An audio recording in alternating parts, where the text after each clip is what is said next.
తెలంగాణ ప్రజా సమస్యలపై రాజీ లేని పోరాటం చేయాలని ఎమ్మెల్యేలు ఎమ్మెల్సీలకు అధినేత కేసీఆర్ పిలుపునిచ్చారు. తెలంగాణ భవన్లో కేసీఆర్ అధ్యక్షతన బీఆర్ఎస్ ఎల్పీ సమావేశం జరిగింది. ఈ సందర్భంగా అసెంబ్లీ సమావేశాల సందర్భంగా పలు అంశాలపై దిశానిర్దేశం చేశారు. బీఆర్ఎస్ శాసనసభ మండలి సభ్యులందరూ నిర్ణీత సమయానికి సభకు హాజరు కావాలని సూచించారు. ప్రభుత్వ అవినీతిపై ప్రజా వ్యతిరేక కార్యక్రమాలపై చీల్చి చెండాలని అన్నారు. బీఆర్ఎస్ పై ప్రభుత్వం చేస్తున్న తప్పుడు నిందలను తిప్పి కొట్టాలని అన్నారు.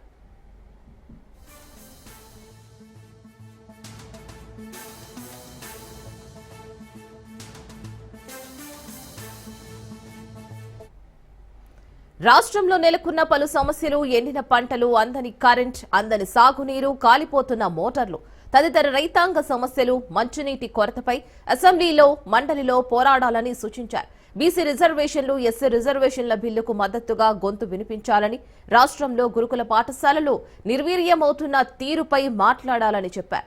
ప్రభుత్వ ఉద్యోగుల రిటైర్మెంట్ బెనిఫిట్స్, డిఏల పెండింగ్, పీఆర్సీ అమలుపై అసెంబ్లీ మండలి వేదికగా ప్రభుత్వాన్ని నిలదీయాలని అన్నారు. మహిళలకు ఇచ్చిన వాగ్దానాలను నెరవేర్చేందుకు కోట్లాడాలని అన్నారు.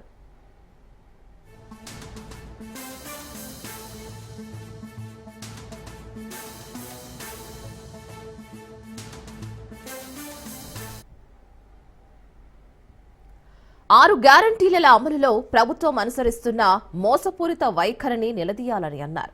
విద్యార్థుల ఓవర్సీస్ స్కాలర్షిప్లు విడుదల చేయకపోవడం గురించి, వైద్య రంగంలో దిగజారుతున్న ప్రమాణాలు తదితర ప్రజా సమస్యలపై ఎండగట్టాలని అన్నారు. దళిత బంధును నిలిపివేయడంపై ప్రశ్నించాలని అన్నారు.